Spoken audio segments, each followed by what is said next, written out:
channel aku. Hari ini aku mau sharing kepada kalian tentang tips-tips untuk melahirkan normal lebih cepat dan lebih mudah.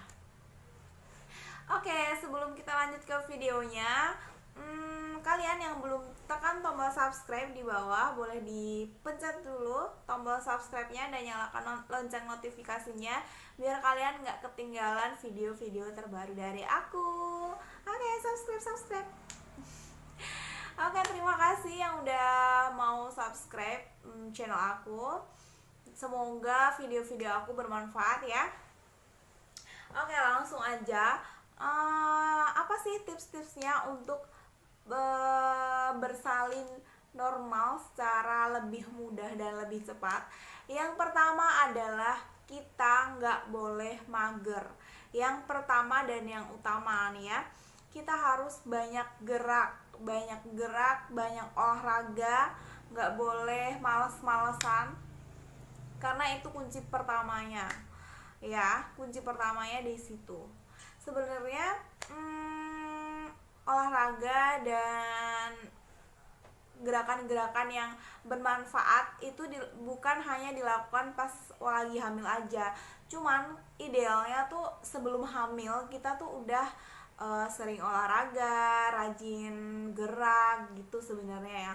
Cuman kalau misalkan kemarin-kemarinnya masih mager-mager dan sekarang hamil, itu nggak boleh sama sekali mager. Biar atau kalau pengen persalinannya besok tuh lebih lancar dan lebih mudah gitu. Dan sesuai pengalaman aku juga, aku lahirin anak pertama sampai klinik itu jam 8 pagi. Jam 12 lewat itu buka lengkap. Terus jam 2.20 itu anakku lahir. Prosesnya tuh lebih lama di kala 2-nya ya. Kala 2 itu setelah pembukaan lengkap mau ngeluarin anaknya lah, ngelahirin anaknya tuh kala 2 namanya. Itu karena kenapa lama? Karena tuh kepala Kif belum masuk panggul. Belum masuk panggul kok bisa lahiran normal? Nah, kalian yang belum simak videoku sebelumnya, kenapa aku bisa lahiran normal meskipun kepala anakku tuh belum masuk panggul, boleh dilihat ya videonya, atau nanti aku tambahin linknya di atas ini. Oke, itu ya, idealnya adalah berolahraga dari sebelum hamil. Tapi kalau dari sebelum hamil tuh nggak sempet olahraga, masih mager-mageran, dan sekarang hamil, itu harus wajib banget untuk berolahraga. Kalau aku kemarin itu ikut yoga dan sedikit pilates gitu. Nah, kapan sih sebenarnya boleh yoga itu? Ada yang bilang praktisi yoganya sendiri ya, itu ada yang bilang mulai 20 minggu itu udah boleh yoga, atau mulai 23 minggu yang cari aman, atau bahkan dari minggu-minggu awal kehamilan itu udah boleh yoga. Itu tergantung kondisi ibu masing-masing ya, tergantung kondisi rahimnya, dia kuat nggak nih diajak yoga nih. Tapi tentunya di awal-awal kehamilan gerakan-gerakannya ya gerakan-gerakan ringan gitu. Nah, misalkan nih kok buat olahraga nggak kuat nih, perdarahan apa gimana, baiknya dikonsultasikan sama praktisi yoganya. Gerakan-gerakan apa yang masih oke untuk dilakuin, atau mulai berapa minggu nih idealnya nih boleh ikut yoga gitu. Nah, kalau aku dulu pertama kali yoga, karena aku sebelum hamil tuh sama sekali nggak pernah olahraga karena aku emang orangnya mageran, jadi nggak pernah sama sekali olahraga. Terus pas hamil aku karena aku pengen lahiran normal dan pengen prosesnya tuh lebih cepat, jadi aku harus bertekad bulat untuk nggak malas buat olahraga gitu. Jadi aku ikut yoga aku yoga itu dari awal banget kehamilan, minggu-minggu awal lah itu aku udah mulai yoga dengan gerakan-gerakan yang sederhana. Kemudian di 20 minggu itu aku mulai ikut kelas, karena di sini itu yoga untuk awal banget kehamilan tuh belum ada kelasnya gitu, karena kan setiap usia kehamilan dan posisi si bayi itu sendiri kan menentukan gerakan-gerakan apa yang boleh gitu lah. Kalau misalkan kita baru awal banget, terus temen-temennya ini udah 20 minggu ke atas, kan gerakannya tetap beda, jadi kita nggak bisa ngikutin kan gitu. Jadi aku ikut kelas yoga itu mulai di usia 20 minggu. Awalnya aku privat mendatangkan instruktur yoga ke rumah, instruktur prenatal yoga ya lebih tepatnya, ke rumah untuk ngelatih gerakan-gerakannya. Tapi setelah aku pikir-pikir, aku lebih memilih untuk ikut kelas aja. Jadi aku datang. Kalau misalkan kita privat kan instrukturnya yang datang ke rumah. Cuman kalau kita ikut kelas, kita yang datang ke tempat praktek yoganya gitu. Karena apa? Karena aku pikir kalau misalkan aku ikut kelas itu aku ketemu sama banyak orang, dan masya Allah banget di kelas yoga tuh semuanya isinya positif, teman-temannya positif, terus instruktur yoganya apalagi ya kan. Jadi misalkan nih kita ada keluhan, aduh aku kok begini ya, pasti nanti di kelas yoga itu dapat support, dapat energi positif dari mereka-mereka yang ada di situ. Jadi kita tuh nggak kepikiran lagi, aduh aku kok kayak gini, udah nggak kepikiran lagi, udah nggak ini. Secara ibu hamil tuh kan nggak boleh stres, ibu hamil tuh harus bahagia ya kan, biar anaknya juga bahagia, anaknya juga nanti psikologisnya pas lahir itu, pas udah besar juga bagus gitu. Karena percaya nggak percaya itu ngaruh banget. Ibunya mau stres, mau sedih, atau gimana di perasaan kita saat hamil itu akan mempengaruhi sekali nanti pas anak kita lahir, anak kita besar, itu akan mempengaruhi sekali ya. Jadi ibu hamil itu harus wajib bahagia, nggak boleh stres. Nah, dengan datang ke kelas yoga itu tuh kita selalu dapat support, selalu dapat energi positif. Pokoknya beda lah gitu loh, beda banget yang aku rasain ya.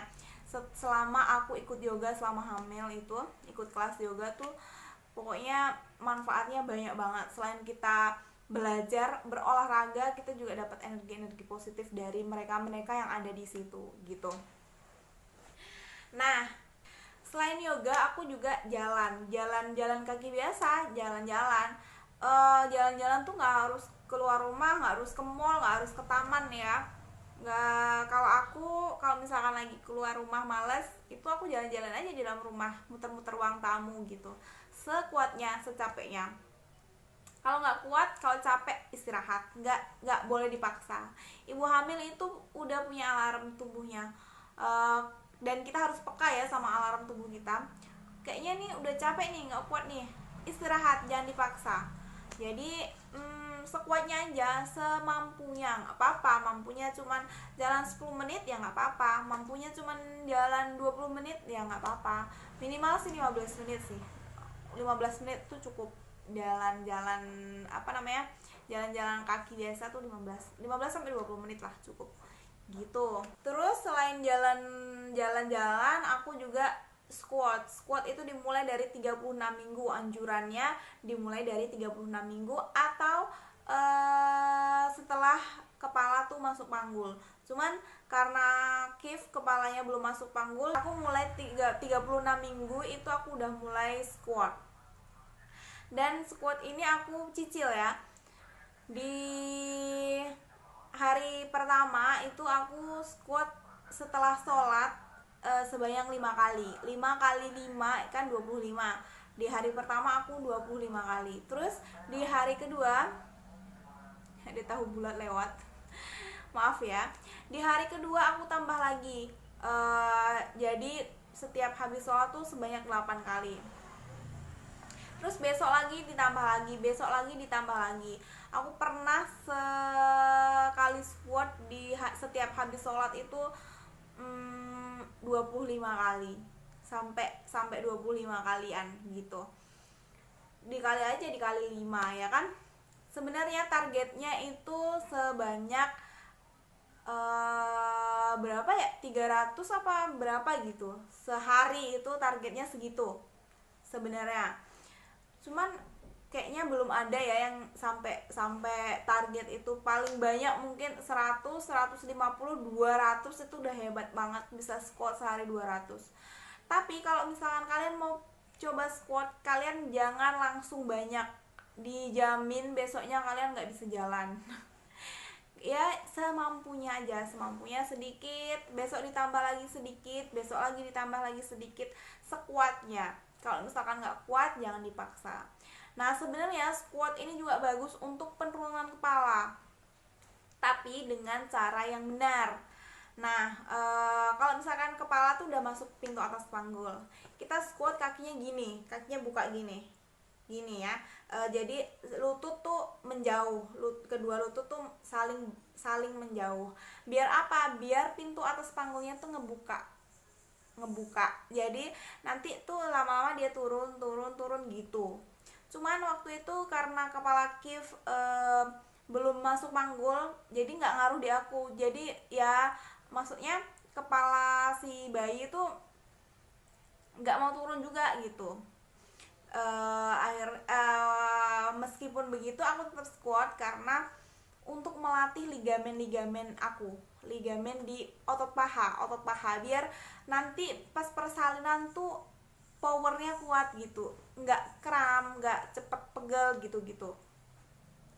Dan itu ternyata memang bermanfaat banget untuk aku. Dan persalinan aku berhasil lebih cepat daripada persalinan anak pertama lainnya. Jam 8 pagi sampai klinik, jam 2 siang udah lahir. Biasanya ada juga yang 2 hari pembukaan belum lengkap gitu, ada juga. Ada yang 1 hari, ada ya, itu tergantung ibunya juga sih, tergantung kitanya. Kemarin tuh hamilnya tuh banyak olahraga, banyak bergerak atau enggak, dan lain sebagainya. Persiapannya untuk persalinan tuh sampai mana gitu. Namanya kalau kita banyak usaha, pasti hasilnya juga kita sendiri yang merasakan kan. Kalau misalkan kita nggak ada usaha, ya hasilnya jangan berharap lebih gitu kan gitu logikanya ya. Terus selanjutnya adalah afirmasi. Jadi setiap hari itu aku selalu komunikasi sama Kif semenjak di dalam perut. Aku suka bacain dia buku, aku suka ngajak ngomong, ngajak diskusi, ngajak komunikasi gitu. Dari mulai 20 minggu itu aku udah kasih afirmasi terus ke Kif, dan 80% afirmasiku tuh semuanya didengar sama Kif dan diturutin sama Kif. Yang enggak cuma 2. Aku pengennya lahir di 38 minggu. Tapi Kif memilih untuk lahir di 40 minggu lebih 2 hari. Dia punya tanggal sendiri untuk dia bertemu dengan ibunya, melihat dunia. Terus yang kedua itu aku selalu ngafirmasiin, bantu ibu ya dek, turunin kepalanya adek ke panggul, ini ibu buka panggul, adek turunin ya kepalanya ke panggul. Cuman Kif memilih untuk masih tetap di pintu atas panggul, dia belum mau turun ke pintu panggulnya. Cuman alhamdulillah aku berhasil lahir normal meskipun kepala Kif belum masuk panggul saat itu ya. Nah, aku selalu afirmasiin sama Kif, dek bantu ibu ya, nanti kalau misalkan lahiran, adek mau lahir sampai klinik jangan lama-lama, adek langsung lahir ya, biar kita cepat ketemu gitu. Setiap hari aku sampein ke Kif kayak gitu. Pokoknya apa yang aku mau, aku diskusiin sama Kif, karena bayi itu cerdas, bayi itu jenius, dan meskipun masih di dalam perut, dia tuh bisa mendengar suara ibunya, bahkan dia juga mengenal suara ayahnya kalau misalkan si ayahnya itu sering dia ngajak komunikasi juga. Dan ayahnya Kif juga kayak gitu, karena kita kebetulan LDM dan beberapa bulan itu sempat bisa ketemu. Itu dimanfaatin banget sama ayahnya Kif untuk selalu komunikasi sama Kif, ngomong, menyampaikan rasa sayangnya, rasa cintanya, terus nyampein keinginan-keinginan ayah ibunya gitu. Dan setelah LDM itu setiap kali dapat sinyal, karena suamiku kan di laut jarang dapat sinyal kan, setiap kali dapat sinyal nelpon itu selalu ngomong sama Kif. Dan kadang dia ngasih ngerespon tendangan, respon pokoknya gerak-gerak kayak gitu-gitu. Nah, aku selalu sampein pokoknya nanti sampai klinik itu jangan lama-lama, jangan sampai sehari adek lahir ya. Bantu ibu ya, lahirnya yang pinter, yang cepet, biar kita cepet ketemu. Semuanya udah nungguin adek. Ibu udah pengen banget ketemu sama adek pasti juga pengen banget kan lihat ibu gitu. Kayak gitu-gitu terus, dan alhamdulillahnya Kif mau dengar. Ya itu semua afirmasi aku tuh 80% tuh diturut sama Kif, yang enggak cuma 2 itu doang. Bahkan si Eyangnya tuh bilang, "Dek, nanti lahir hari Sabtu ya." Dan Kif bener-bener lahir di hari Sabtu. Hari Jumat itu aku udah ngeflex, cuman belum kenceng-kenceng, maksudnya kenceng-kenceng tapi tuh belum nyeri, belum sakit lah, masih bisa kemana-mana, masih bisa naik motor, masih bisa jajan kayak gitu-gitu. Terus akhirnya Sabtu subuh tuh mulai intens, mulai kontraksinya tuh udah mulai agak nyeri gitu, cuman belum banget. Jadi jam 8 pagi itu ke klinik karena kayaknya udah makin ini deh, makin sakit gitu. Sampai klinik jam 8, jam 2 siang akhirnya Kif lahir gitu. Oke, mungkin itu aja tips-tips dari aku, semoga bermanfaat. Dan kalian kalau yang nonton ini kalian lagi hamil, semangat, tetap positive thinking. Oh ya, poin yang terakhir adalah positive thinking, dan yakinin bahwa kalian bisa lahir normal, cepat, gampang, dipermudah. Dan ya tentunya usaha-usaha tadi itu nggak luput dari doa ya. Kita tetap harus berdoa, minta sama, kalau misalkan muslim ya, setiap sholat kita harus minta sama Allah kalau besok proses persalinan tuh dikasih lancar, dikasih mudah, dikasih nyaman gitu ya kan. Karena kalau di dalam muslim tuh kan bersalin tuh sama aja perang Badar katanya, perang hidup dan mati gitu. Jadi kita ya pokoknya harus kuat doa, kuat usaha. Kalau misalkan cuman berdoa tapi nggak usaha ya gimana mau bisa menghasilkan apa yang kita inginkan ya kan. Kalau misalkan kita usaha doang tapi nggak berdoa, ya itu namanya sombong ya kan, takabur. Karena apapun itu ya nggak lepas dari kehendak Allah Subhanahu wa Ta'ala ya kan, kehendak Tuhan. Oke, kalian yang nonton ini, kalau misalkan kalian hamil, semangat, positive thinking, berdoa, dan kuat-kuat usaha, cari tahu, jangan malas belajar, jangan malas baca, jangan malas lihat-lihat video-video bermanfaat, buka-buka link yang sekiranya bermanfaat untuk kalian selama hamil, dan tips-tips untuk menghadapi persalinan itu kayak gimana. Pokoknya semangat terus, positive thinking, berdoa, dan usaha itu kuncinya. Dan semoga persalinannya lancar, dipermudah, dikasih nyaman, dan sesuai dengan keinginan kita dan suami kita. Oke, itu aja yang bisa aku share ke kalian. Jangan lupa like, comment, dan subscribe biar aku lebih semangat lagi untuk bikin video-video selanjutnya. Dan apabila video ini dirasa bermanfaat, boleh kalian share ke teman-teman kalian. Siapa tahu teman-teman kalian di luar sana butuh informasi yang aku share ini. Oke, terima kasih udah nonton video ini sampai habis. Sampai jumpa di videoku selanjutnya.